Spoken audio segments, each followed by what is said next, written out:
प्यारे साथियों नमस्कार। आप सभी का स्वागत है मेरे YouTube चैनल रियल ज्ञान विथ RKG में।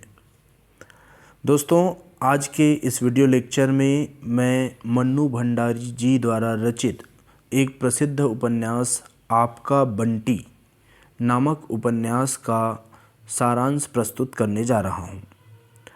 आपका बंटी उपन्यास बहुत ही प्रसिद्ध और जाना माना उपन्यास है, जिनसे मन्नू भंडारी जी बहुत ज़्यादा प्रसिद्धि पाई और यह UGC नेट के एग्ज़ाम में भी पूछा जाता है। इसकी संभावना बहुत ही अधिक होती है। इस कारण मैं आपका बंटी उपन्यास को लेकर प्रस्तुत हुआ हूँ। जैसा कि आप जानते हैं कि मन्नू भंडारी जी के नाम को आप भली भांति परिचित होंगे, उनका नाम कहीं ना कहीं सुना होगा और आपके जो सिलेबस है इसमें मन्नू भंडारी जी की कोई ना कोई रचना होगी। तो हम मन्नू भंडारी जी के सबसे पहले उनकी रचनाओं को देखेंगे कि उनका प्रकाशन काल किस किस समय का है, जिससे UGC नेट में अगर कोई प्रश्न आ गए या कोई अन्य एग्ज़ाम में यह प्रश्न आता है तो हम आसानी से उसका उत्तर निकाल सकते हैं। तो चलिए देखते हैं दोस्तों, सबसे पहले मन्नू भंडारी जी की लेखन कुशलता। मन्नू भंडारी जी सृजन चेतना की धनी हैं। सृजन चेतना की धनी कहने का अर्थ यह है कि उनके द्वारा बहुत सारी कथाएं, उपन्यास, ये सब चीज़ लिखा गया है। कहानी संग्रह, उपन्यास और नाटक इनके द्वारा लिखा गया है।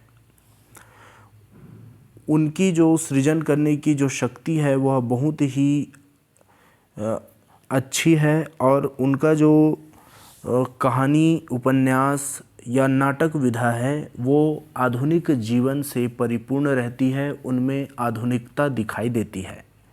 आज का जो शहरी जीवन का वातावरण है वह ज़्यादातर इनकी जो रचनाएं हैं उनमें परिलक्षित होती है।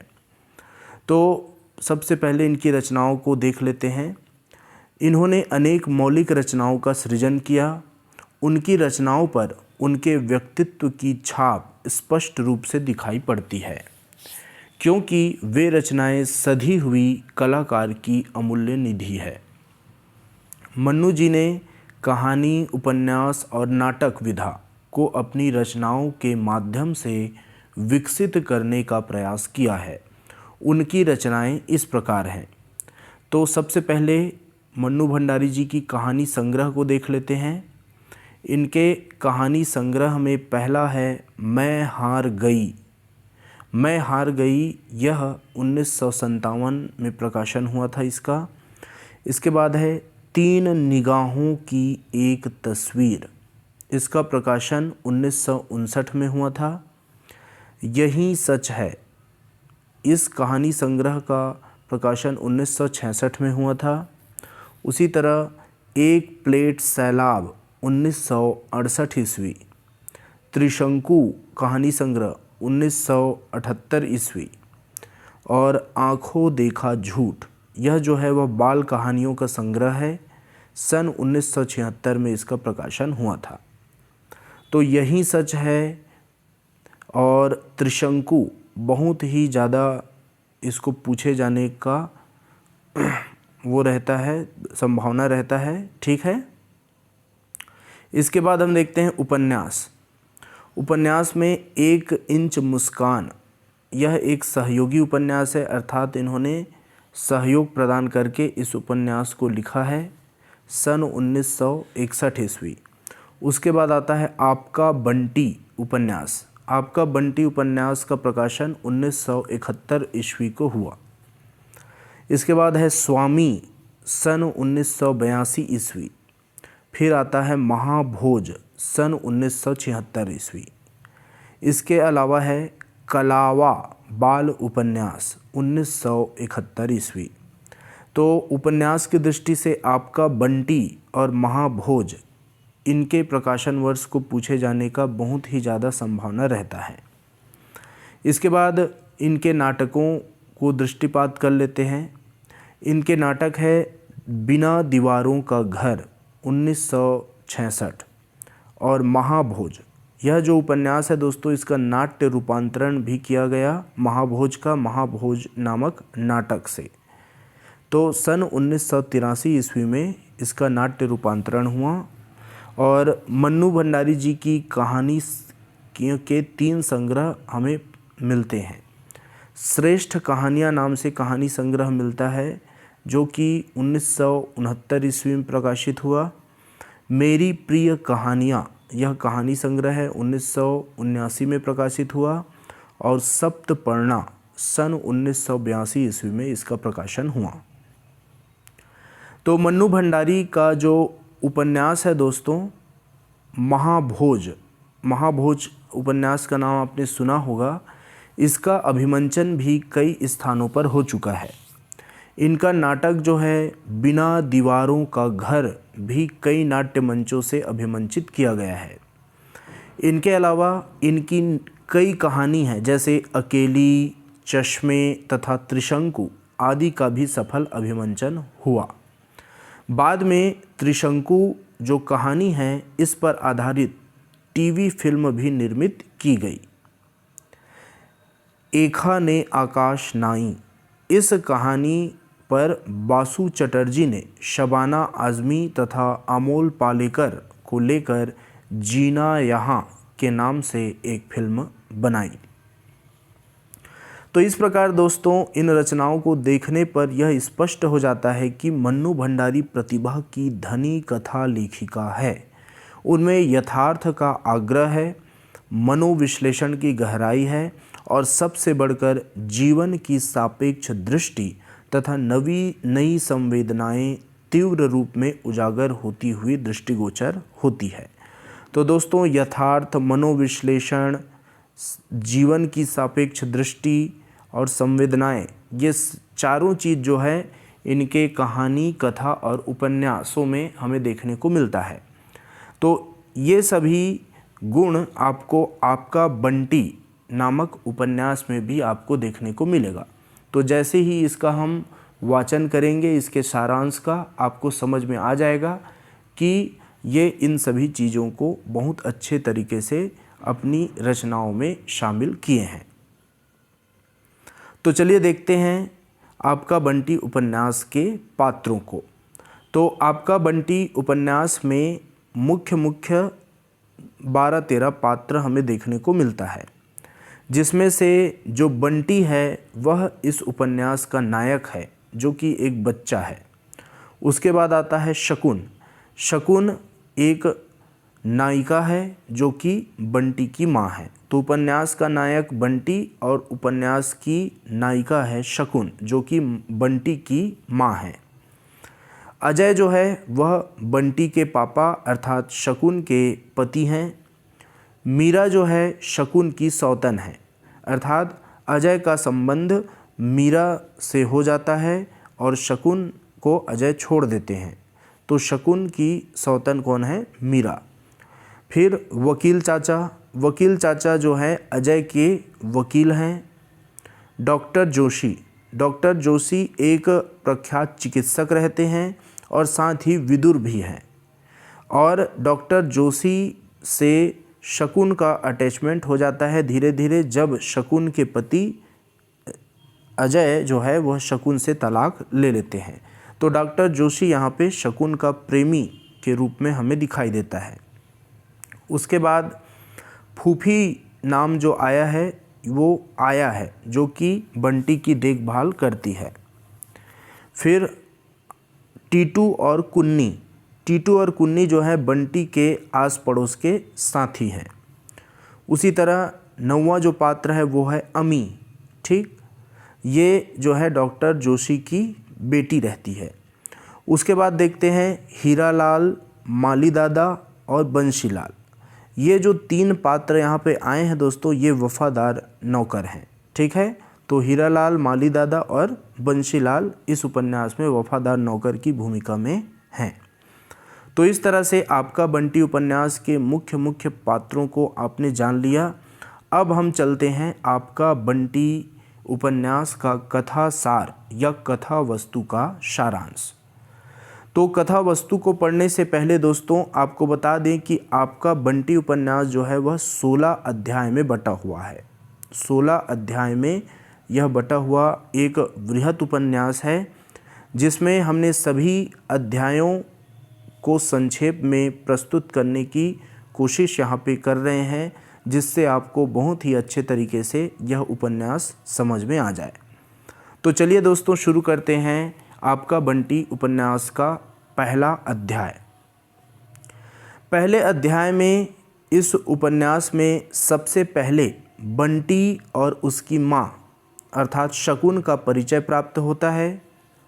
बंटी की मम्मी शकुन कॉलेज में प्रिंसिपल है। घर के ठीक सामने ही उनका कॉलेज पड़ता है और ड्रेसिंग टेबल के सामने बैठी हुई उसकी मम्मी जब तैयार होती है तब बंटी आश्चर्यचकित हो जाता है। क्यों आश्चर्यचकित होता है कि सभी श्रृंगार करने के बाद वह पूर्ण रूप से बदल जाती है। वह देखता है कि उसकी माँ जो है सब श्रृंगार करती है तो उसका चेहरा बदला हुआ दिखाई देता है। उन शीशियों और डिब्बों के प्रति यह जानने की जिज्ञासा बढ़ जाती है बंटी की कि उनमें क्या है। बंटी समझ गया है कि मम्मी जब कॉलेज के कमरे में प्रवेश करेंगी तब उनकी मेज़ पर ढेर सारी चिट्ठियां और फाइलें रखी होंगी, क्योंकि कॉलेज की प्रिंसिपल है।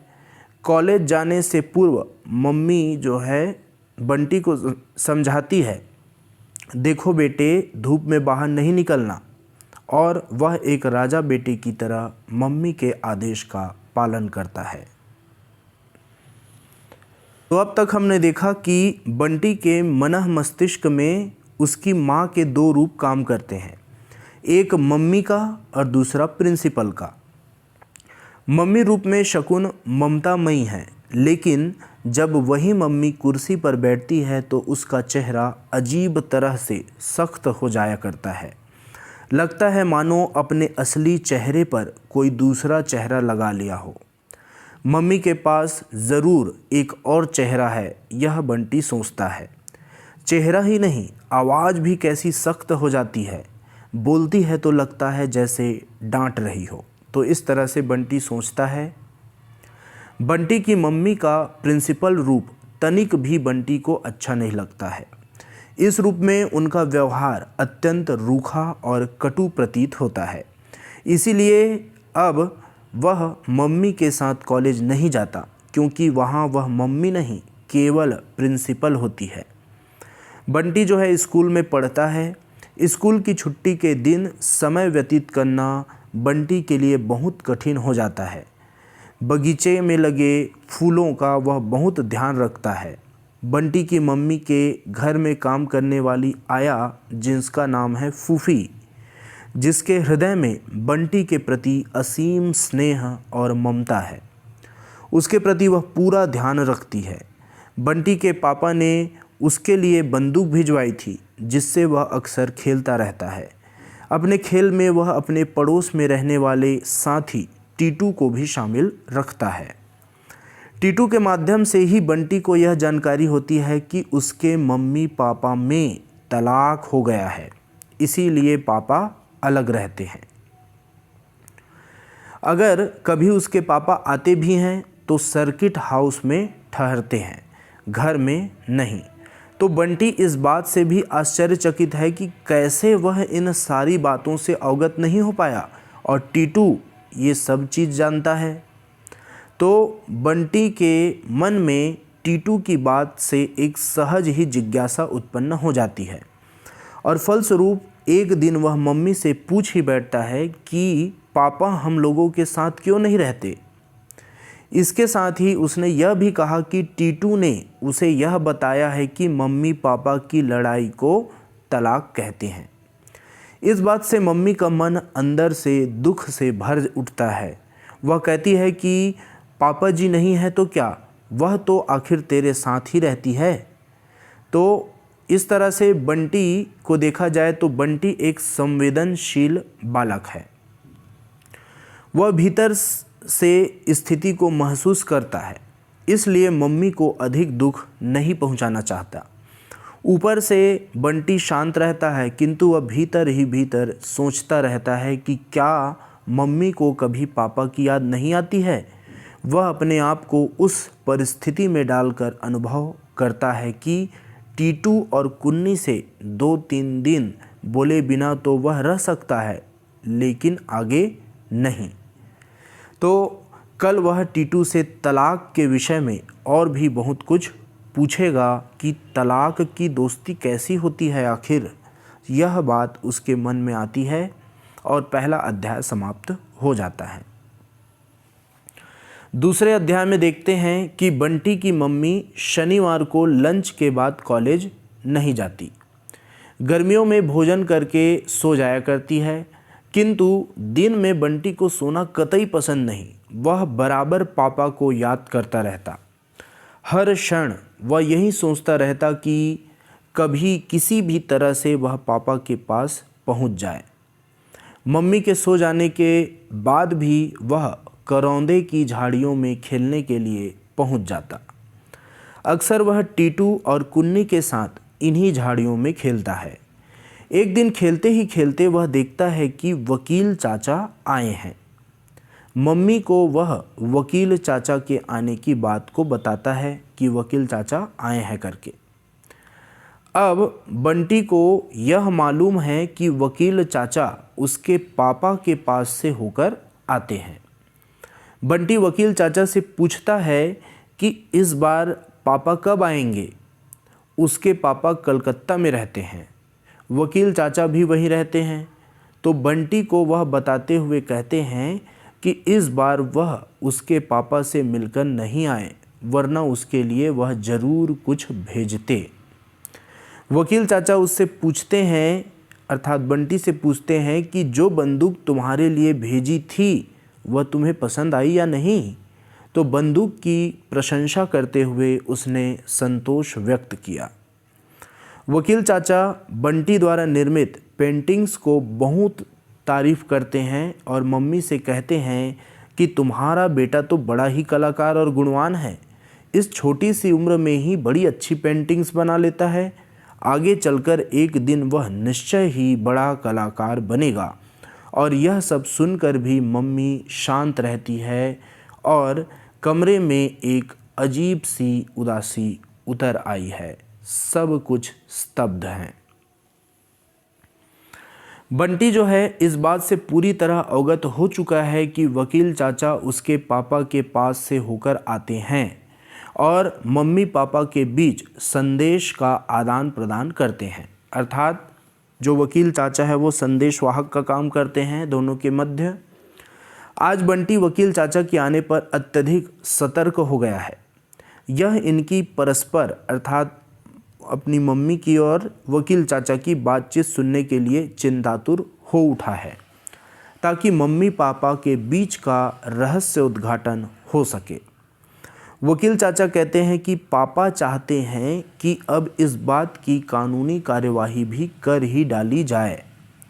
तो मम्मी चिंतित स्वर में उनसे पूछती है कि क्या इसीलिए उनको यहाँ भेजा गया है।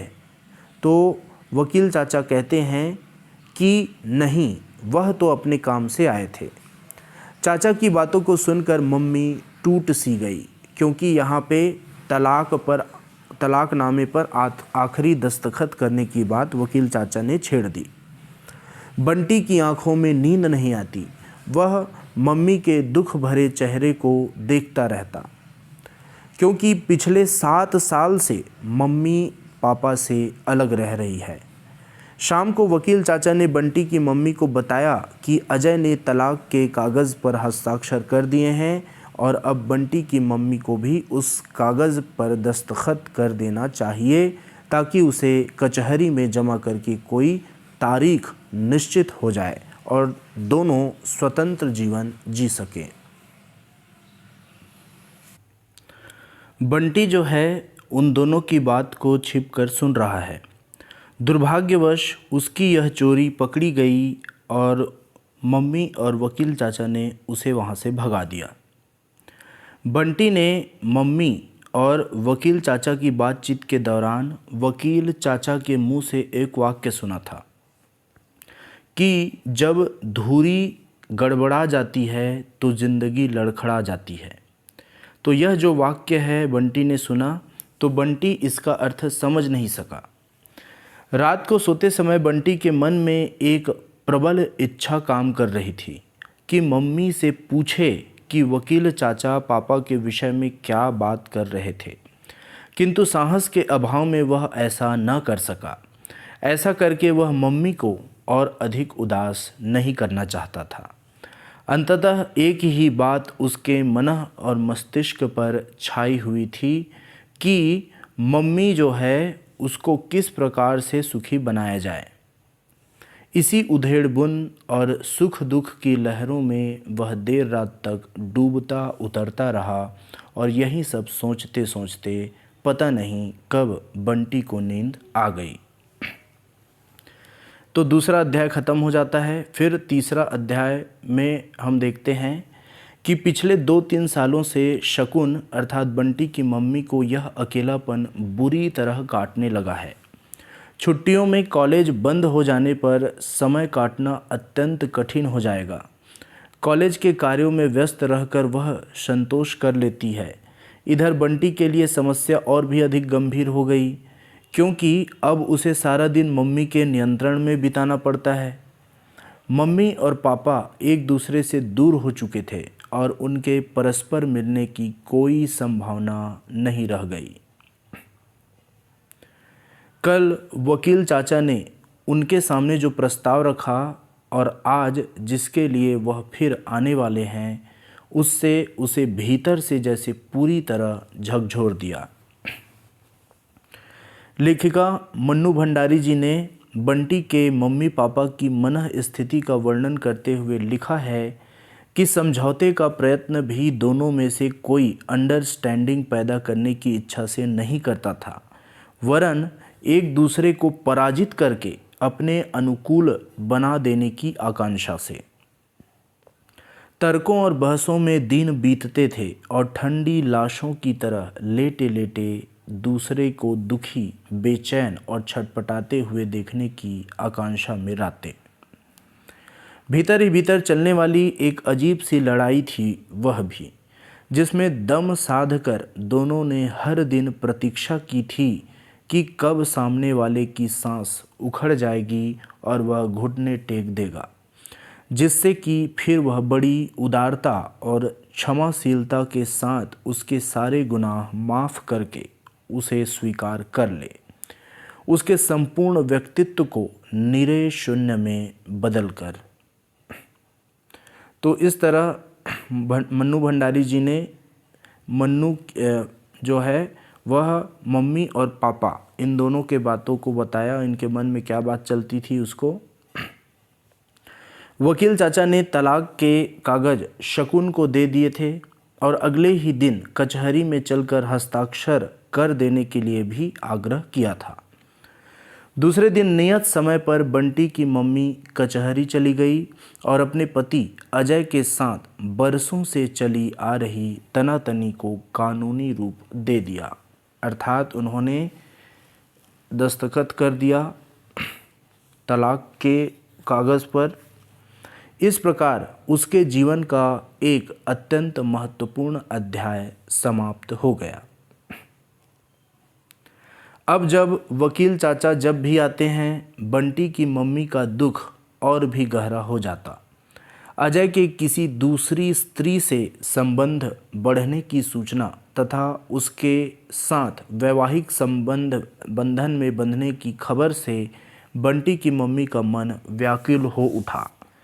चाचा ने जब बंटी को खिलौने दिए तो उसे ऐसी प्रतीति होती रही थी कि ये खिलौने केवल उसी के लिए नहीं है, वास्तव में बंटी को माध्यम बनाकर उस तक कुछ भेजा गया है।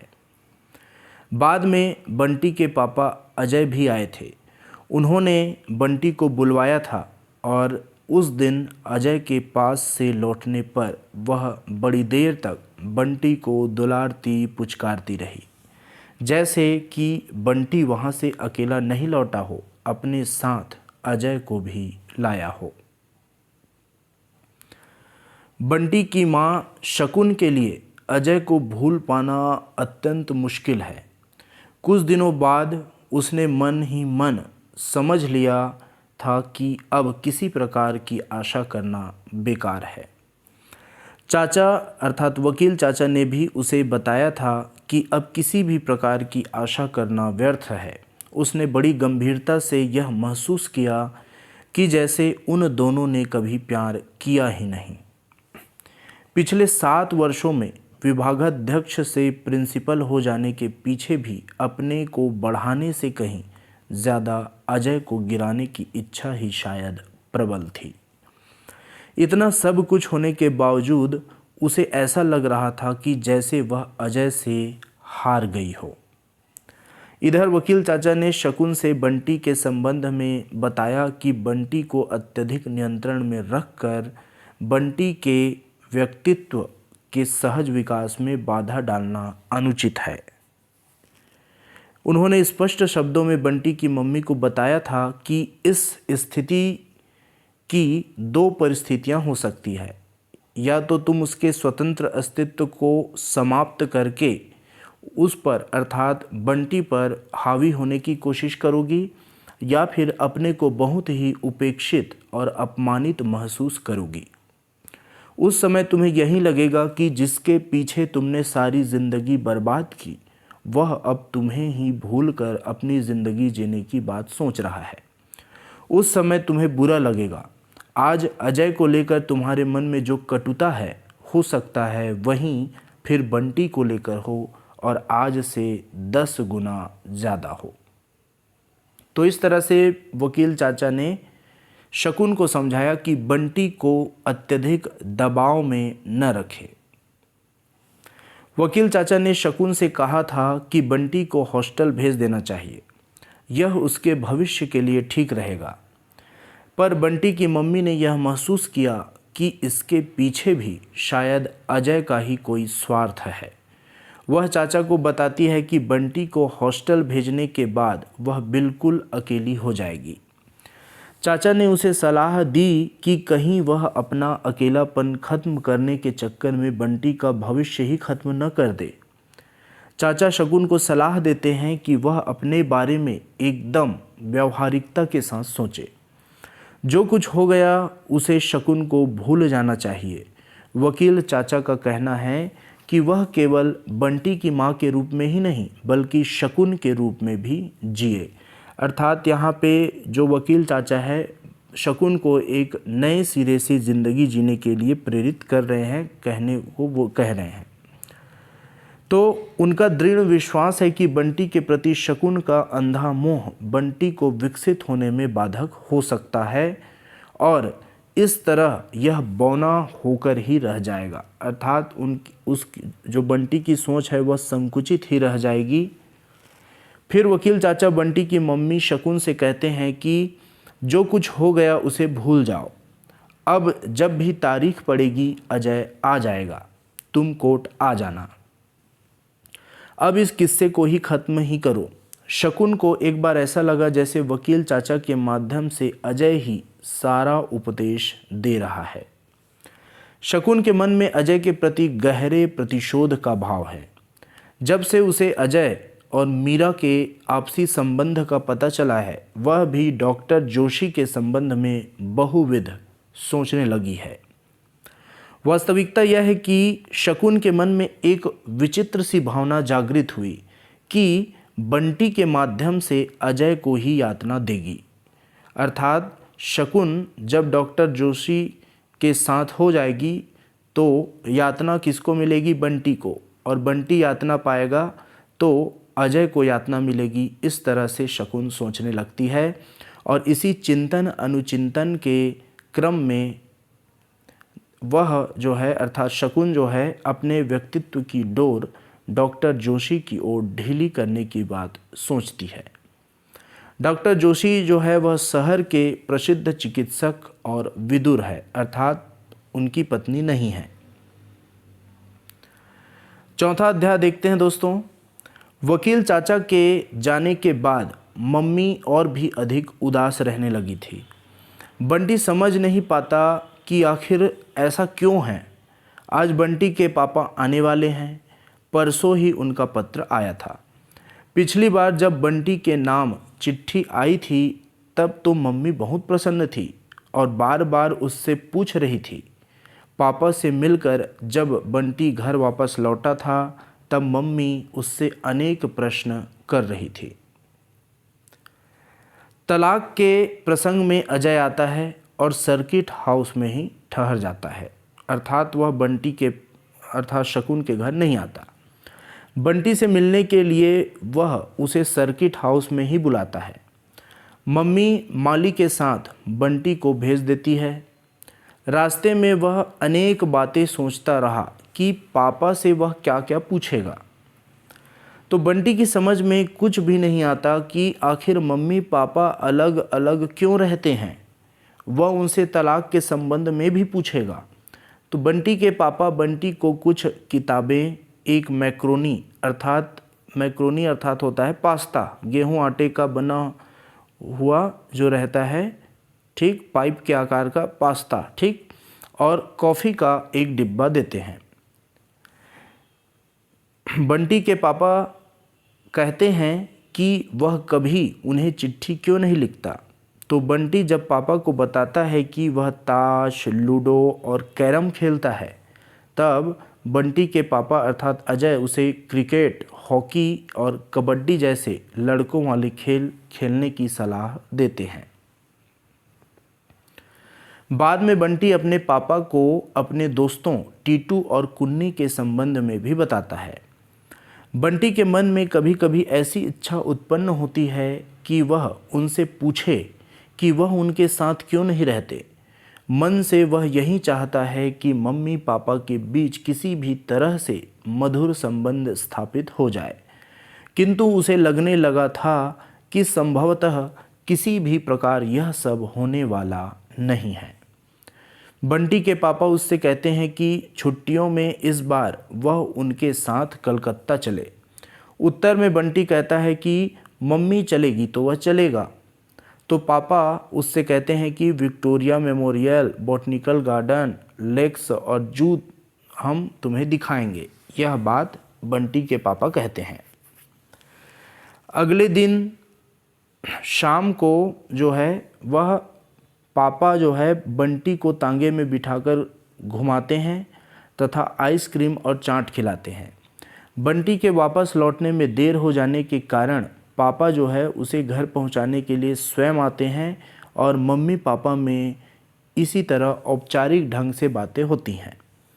पापा मम्मी से कहते हैं कल 10 बजे पहुंच जाना, दूसरा ही नंबर है, 15-20 मिनट में ही आ जाएगा। अपने आप आ सकोगी ना? तो मम्मी पहुंचने की बात को स्वीकृति दे देती है। पापा फिर सर्किट हाउस वापस लौट जाते हैं और मम्मी उदास हो जाती है और रोने लगती है। सोने से पहले बंटी अपने मन में बार बार यही सोच रहा था कि मम्मी और पापा की मित्रता किसी भी प्रकार करा दे। मम्मी की पापा से नाराज़गी का कारण उसकी समझ में ही नहीं आ रहा था। सोने के बाद बंटी के गालों पर बहे आंसू धीरे धीरे सूख गए। 5वां अध्याय देखते हैं दोस्तों। दूसरे दिन फिर प्रातःकाल आँख खुलने पर बंटी बड़ा ही खिन्न मन दिखाई पड़ रहा था। पापा के साथ बीते वे क्षण उसे बार बार याद आ रहे थे और दूसरी ओर मम्मी का उदास चेहरा उसे याद आ रहा था। अब बंटी जो है यह सोच रहा था कि मम्मी उससे नाराज़ है कि वह पापा से मिलने क्यों गया था और इसीलिए पापा द्वारा प्रदत्त वस्तुओं को वह सोफे के नीचे रख देता है। तो मम्मी से बंटी ने पूछा कि वह उससे नाराज़ है। मम्मी ने उसे दुलार भरे शब्दों में कहा, पागल कहीं का, किसने कहा कि वह उससे नाराज़ है? बंटी का भरा मन अब मम्मी की बातों को सुनकर हल्का हो गया।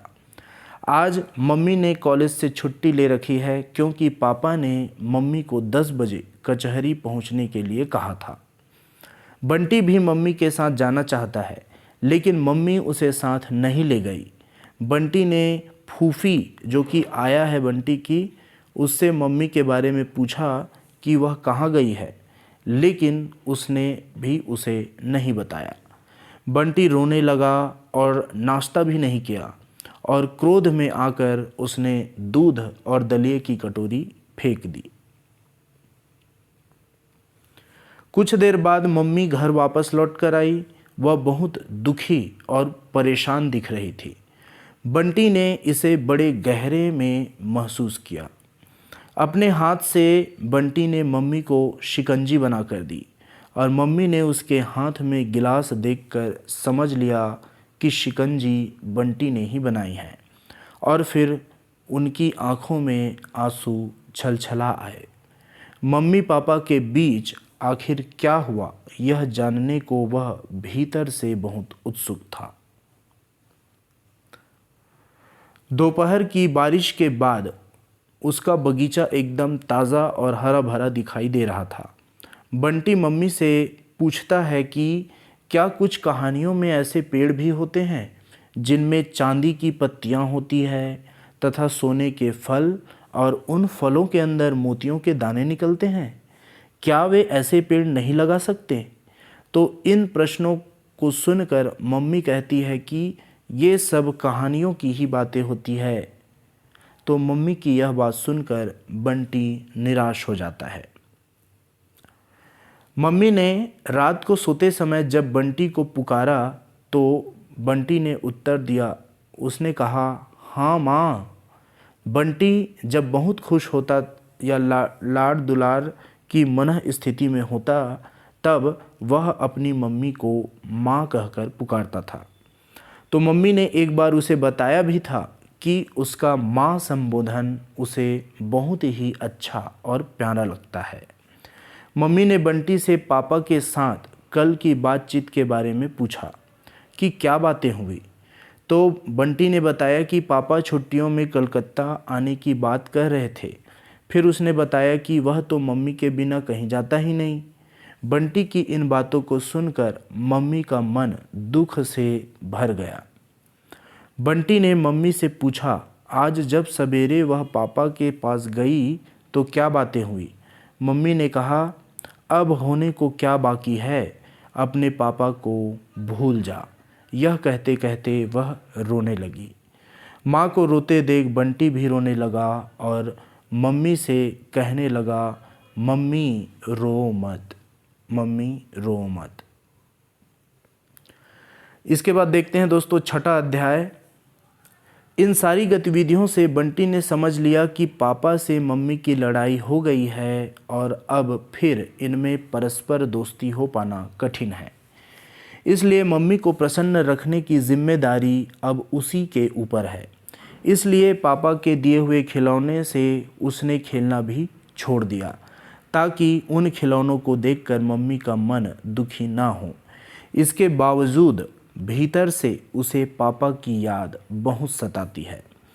उसने जानबूझकर उन खिलौनों को अलमारी में बंद कर दिया। अब वह गुमसुम सा रहने लगा। अब बंटी जो है सारी परिस्थितियों और बातों को समझने लगा है। उसने मन ही मन यह तय कर लिया कि पापा को अब वह कभी चिट्ठी नहीं लिखेगा। वह पूरी तरह से अब मम्मी की तरफ है।